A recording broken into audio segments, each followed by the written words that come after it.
debt. You're asking for $40 million. What's the current debt of the city? On the general fund, there is no debt. Okay, the utilities is a different story, and people think about those things. It's separate and apart. But in the general fund, we currently have no debt. And what is it in utilities? Electric and water, it's 30 for the electric and 30, 40, 46, I think, for water. But understand that those are paid for like a business out of the revenues. That's not property tax. For example, we borrowed money before I got here for the RO plant. The reverse osmosis plant that we have is cutting edge. It's a phenomenal facility. It was very expensive.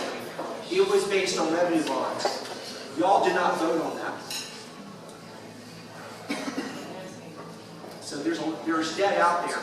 Because this is in the general fund and it's an assessment on property tax, on your property valuation, it requires your vote. So, and this would be the first time in recent history the city's done that. Lady in the red across from her. When I looked at the valuation of what my personal taxes would be, it almost doubled from 17 to 2019. How does that extend out over time? On your valuation? On our valuation, we plug it in 2017, it's X, in 2019, it's almost... Well, here, and that's something that needs to be explained, and actually I have Richard talking about that. When you look at that, it appears as if it's cumulative. What it's telling you is we're going to borrow $40 million in the project. We're going to borrow $22 million the first year.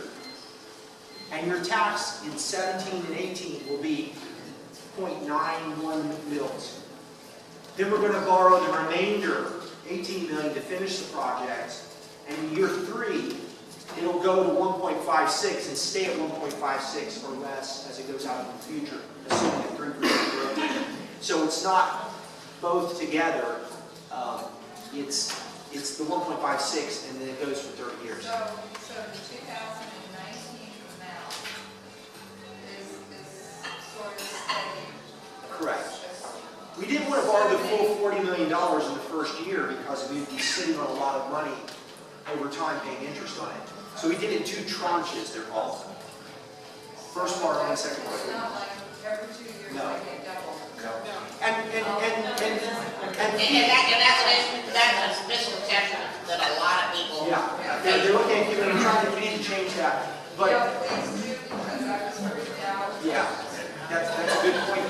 But the 1.56 over time, the city in 2007 and 8 was about $3 billion in valuation. It went below $1 billion. We're back up to 1.47.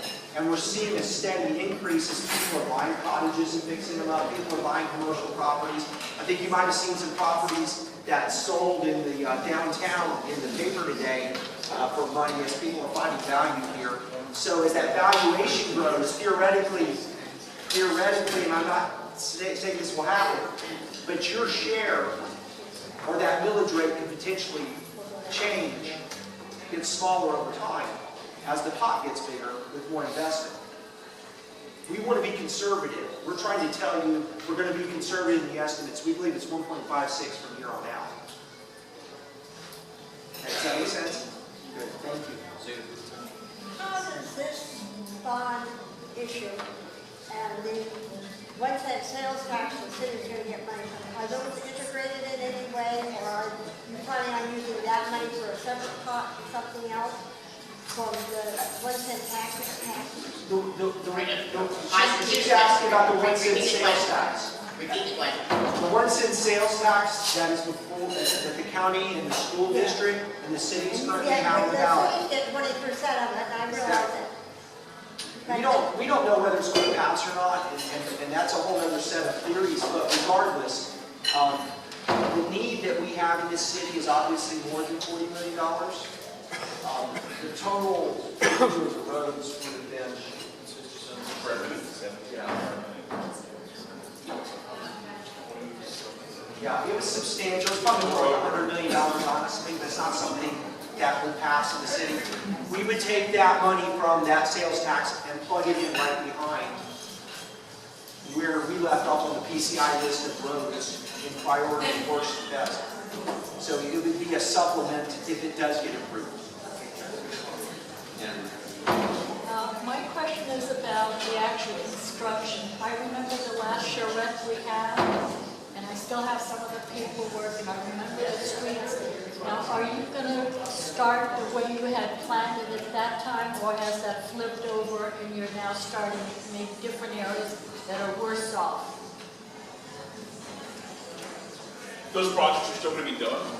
Some of those projects are already in the queue because when we went around the first time in 2013, the goal was to design the year one projects. So if it passed, we would already have those projects designed. So once the money came in, we could start building those right away. As we're building year one, we would actually be designing the year two projects. As we're building year two projects, we design year three, so we're always a step ahead. So those projects, those plans are already actually done. Okay, so you're going to stay with those plans? Those projects are still going to be done because they're still part of this bond issue, correct? Okay. Sir. Question regarding how cast in concrete some of these plans are. I live near North Grade Elementary School, and the road, 9th Avenue North between J and K,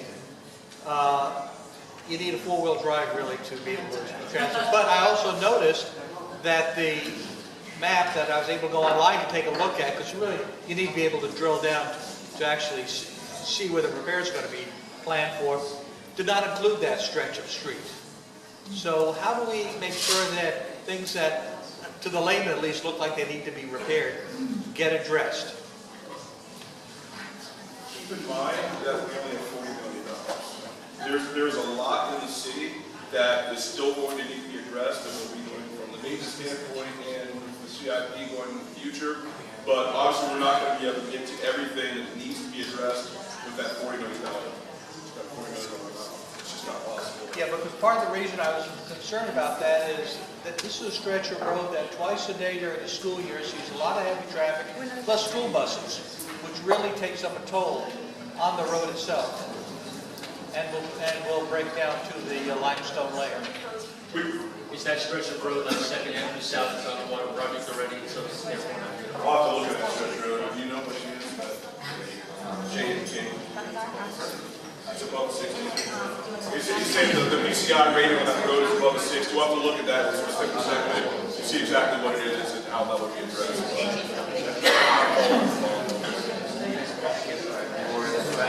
Back over here, in the back, and then the street. I have a question. Who's doing the construction? You're in charge of doing the construction? No, these are projects just like any capital improvement projects we have in the city. These will all be bid out. These projects will be bid out to local contractors, local engineering firms to do the design work. So it'd be just like any other capital improvement project we have. That's what I said. So no bids have been given out or any of that? As of right now? As of now? No. Once if this is approved, there'll be a whole bidding process where we have to put the whole thing out to bid, where contractors will bid on the work, engineering firms will bid on the actual design process. They do bid. They do 3 bids, or what's the usual bid process? There's a whole governmental bid process. There is a bid process. Yeah, so once the money's approved, there's a bid process. A very large bid process. I'd like you to address financial accountability, because so often one hears, oh my goodness, how are they going to spend it? How do we know it's really going to be spent? If you could talk about the rules and regulations of this money and how it has to be tracked. Well, that's a good point, because I've heard some of that concern about the government's involved. They're not going to do it well. I can tell you that the process that we are under and the amount of scrutiny, not just from our own internal processes, but from the Inspector General on down, we are obligated to follow state rules on how we bid things out to make sure that 2 things happen. We get the best price possible for the best quality work, and that there is an objective process that gets us there. And brings the organization under finance has a division that oversees purchasing and contracting. And the RFP process, it's governed by state law. It's open, you get to see it, it's transparent. And we do this all the time. Cities and governments go through this process as part of our normal work. It's not something new. We have to do it all the time. We have to be transparent about it. So there's those laws, there's oversight, and then we're going to have a citizen committee that the commission has already considered, which is made up of the Finance Advisory Board and additional citizens that we're going to appoint who are going to work with staff to review where every dollar goes. Does that help? And nothing can be spent except for the streets. The streets. And the commission has approved by legislative act this list of roads. They're saying $40 million, we're doing these roads. That's it. They're so strict they even make them wear that bow tie. I slid this one. Thank you, and thank you, Cindy, for coming out and doing this. I appreciate it. As many of you know, I own a business on Dixie Highway, and people have been coming to me and saying, well, as a business owner, you're going to take the brunt of this. How and why? You're on Dixie Highway, you're not going to get any benefit from it. How and why are you going to support it? And I say, yes, I'm going to support it simply because we feel that that somebody put this infrastructure in for us years ago. The city of Lakewood didn't just appear with infrastructure. So those people paid it forward for us, and we should be paying it forward for our future. We went on the calculator and we're figuring out that we're going to be paying about $70 per month for this bond. For me, that's an unbelievable return as a business owner on my investment for $70 a month. You get roads that people don't complain about. They come to my store and say, wow, how do you drive down this road? Well, I don't want to have to answer how I drive down, but I want them to have a good experience when they come to the city of Lake Worth. And every business should be on top of this because it's only going to benefit them. So it wasn't a question I asked.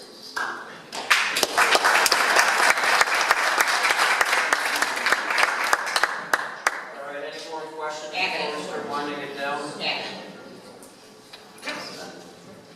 And I don't know who up there could answer this question, but I read a long time ago that Abraham Lincoln said you can't believe everything you read on the internet. There is, I'll explain to you. Okay. There's all kinds of things you can find on the internet. You can find numbers and everything, and I spent some time today looking around, and there's some information out there saying that only a small percentage of the total mileage of roads in the city of Lake Worth are going to have any benefit from this bond issue. I don't know if Jamie, you can address this or 34.5%.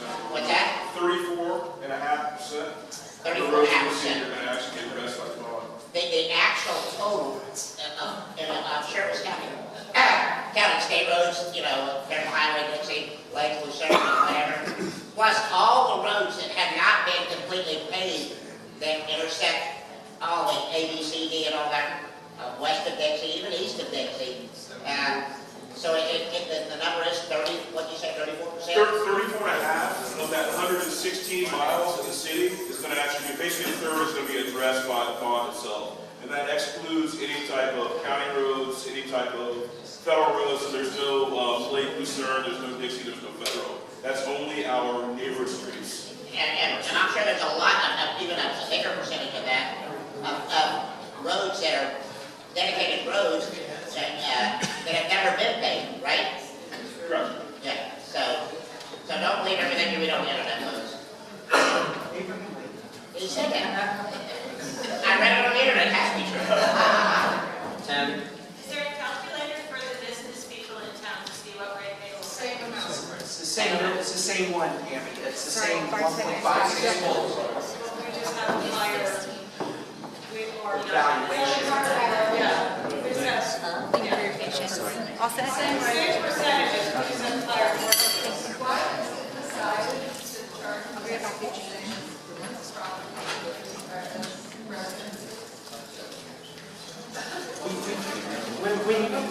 general obligation body, you vote it, it's a cost evaluation. We don't do a tier. It's not. Yeah. We have to treat everybody equally. Yeah, I did. I've heard of the roads. So how confident are you that this will take care of our issues? Like, is this going to take care of, is this the beginning? Is this the, what do you guys think? I don't know. I'm just asking for intuitive. Is this a start, or is this, what do you think? I don't know. I'm not a road girl, so. This is taking those worst. This is taking these worst roads, and it's a good step to catch us Good up. step to start. But at the same time, the commitment from the city, the commission, the staff is Before I to, charge as things are so improving some in the people like to city, switch to cash. up our game in maintenance and repair, and try to do roads as we go better than we have in the past because we have the resources. For example, this year in this year's budget, not related to this bond, we're doing 2nd Avenue South. How many have driven down 2nd Avenue South? And we scraped together and found CDBG So it's a money. process. I guess you're saying it's a process, right? It's a process to. As we take what Rick's company did to create a program for us that has specific dollar amounts based on the values of the roads and its condition, we will have the numbers, first time ever, last 3 years going forward, with costs that we present to the elected officials and the public. This is what it costs to take care of and maintain your road system. That's not a number we've had. And that's part of the budgeting process. With a lot of other things we're trying to do as we become more sophisticated and better, more professional as an organization, is to do that so that those numbers are addressed as we go. So it's our hope that we would have this reset button, and then as we do better, it happens over time. We didn't do this one overnight. Yes. Can you put that slide up with the graph again? The back? The graph. The one he called himself a nerd now. Yeah. While Mike's pulling that up, I just wanted to add to what he was just saying. Up until a couple of years ago, the city, like we just, myself, we just now put together the policy and procedure manual. Yes, thank you. Which the city never had. We just put together the roadway program, which the city never had. So we're doing a lot of stuff that other municipalities already have in place. We never had it here in the city. So this is a huge undertaking, but we're getting ourselves on the right track. Yeah, a step over step. You're blocking just the bottom end of the ramp, but still the bottom end. I'll add to what Amy said. When you look at a city this size, I mean, you're going to need, with 100 plus miles of road, you're going to need to be putting in maybe $1 million, $2 million, whatever that number is, depending on the condition of the roads, every year for regular maintenance. They're over by North Grade Elementary, in a city that didn't have these kind of problems, the $1 million a year would be coming over to North Grade and fixing overnight. Unfortunately, our city's fallen so far behind that we're putting that $1 million a year just trying to put out fires. And so I think what this does is put out all the wildfire, the forest fires, and allow Jamie and Felipe to use the money that the city's giving them for maintenance program to go and address the needs as they go. That's what this is. So mine Yeah, is it is. and you're going to take care of the worst third. Right. So if we whack off a third of that graph from the right-hand side, Everything under 60. now you'd be, So what the $40 million is everything under 60 goes. And so what they're going to want to do, like if the county 150 plan goes through, 61 of those. then they can creep up a little higher on this curve and knock out all of those. But if it doesn't pass, the county doesn't pass it, then the money, like city manager said, that they're allocating to 2nd Avenue South just without is doing that. So you're chipping away. You want to get it to the point where you're all in this range, or just doing regular maintenance. because then in the budget process, what we allocate to Jamie's department is able to stay caught up and stay within a 10-year, 15-year Now Jamie's looking up here on the curve, and then as we go, hopefully he starts looking up here on the curve. It's the 80-20 rule. Right. As we plan out our 5 and 10-year plans for the first time, we'll plug those numbers in. Those numbers will be there representing catching up. And those discussions will have to occur because you can't run from the numbers. That's a new thing for us. I think it's a great plan. Yeah, I have another question regarding the prioritization of the roads. Was the study, when it was done, was that a static analysis, or was that a static analysis? So it was a Or was that snapshot. augmented with traffic patterns and projected traffic patterns? No. So it was a snapshot in time. So we weren't assessing if there was buses on 9th as opposed to on 7th or 8th. No, it was just a snapshot. So if you fix the worst first, somewhere in that process, there'll be a look ahead at traffic perhaps? Yeah, I mean, definitely that is something that could be overlaid. Now, I don't know if the city has traffic data for every street. I mean, most neighborhood streets, they don't have that kind of traffic pattern data. The state and county may be looking at the collector roads, Federal and Dixie. I know generally to get traffic data, you'd have to actually do a study to compare. So as you complete this process, Right. forward the process over the years, you could perhaps start another planning process that would integrate traffic data. Right. So meaning you would collect the data. so Absolutely. you I have mean, the something capabilities are there.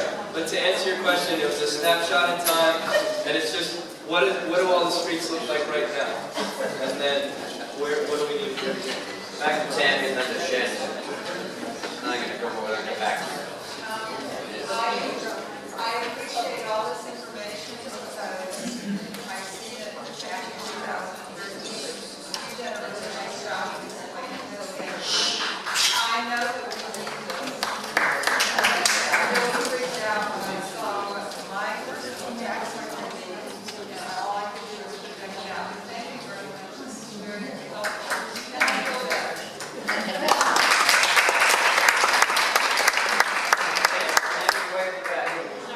I do want to say this is one of those programs where interactively and I really like that you're answering some of the questions. My question, the 34%, is that roads in Lake Worth or city-owned roads in Lake Worth? And then I saw 2017 was the start date. What is the estimated time of completion? It's going to be a 4-year program, 4-year bond program, and that's 34.5%. That's only city roads. Like I said, it does not include Lake Lucerne, Dixie Federal. That's only our city-owned But roads. the 34% is reflecting 34% of the city-owned roads are going to be there. Correct. We have not included any of the state we haven't included state or county roads in any of the calculations. Jen. Mike, you keep saying, and you all keep saying that the Lake Worth hasn't been so good at taking care of things. But I don't think it's just Lake Worth. And Lake Worth always gets that rap. And I just want to clarify that. You know that I live in West Palm and own a building business that we operate here for the last 24 years in Lake Worth. West Palm's in the same position. Most of the municipalities in the country are in this position. Nobody had money. We were in a very deep recession. Some say it was worse than the depression. And nobody was putting this kind of money into their roads or their infrastructure. So Lake Worth isn't unique. We're all trying to do catch up. And the other thing I really want to mention that Phil, I just want to piggyback on what Phil was saying. One of the reasons, we have a higher tax base on our building because it's commercial property. And besides what he said, we look towards the values of the entire city going up. When you drive through the city of Lake Worth and the streets look great in all the neighborhoods, their values go up. And that, I have skin in the game, and it's a commercial property. And that makes my value go up. So that's the other reason why we're willing to put in the money that we're going to, because it brings us all up to a very, to the same level. So again, I want to thank you, but don't make excuses for Lake Worth, because you have to make excuses for the entire country.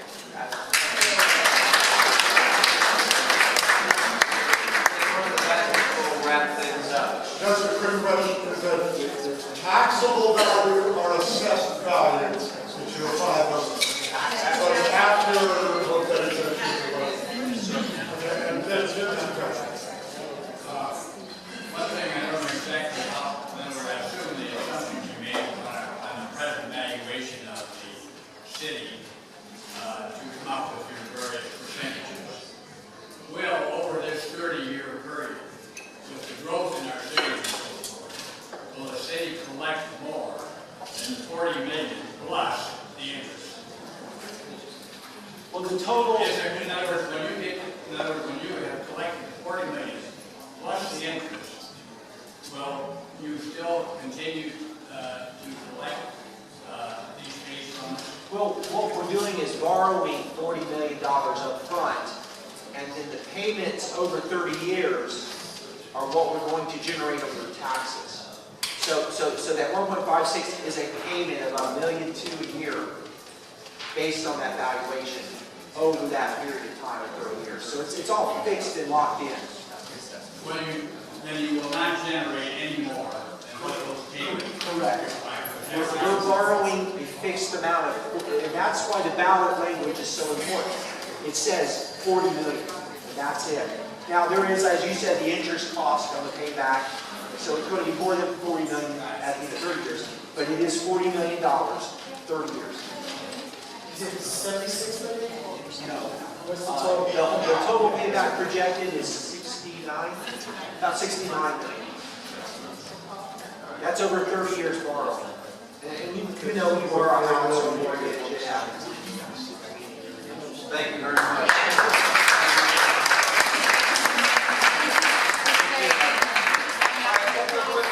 We'll wrap up here. Teresa, you'd asked to make a quick comment.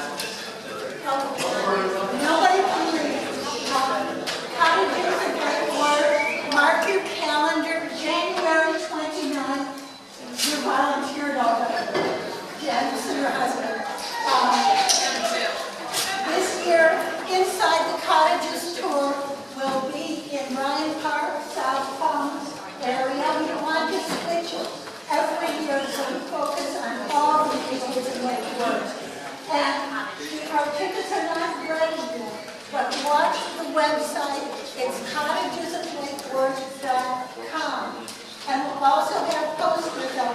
And I give you a heads up on it because last year, our Inside Cottages tour was mid-January. We sold out the tickets mid-December. And I know a few people who waited to the last minute will not be able to do it. We do need volunteers, either now to work on it or a day out. And this is the lady you should talk to, Deb Knoll.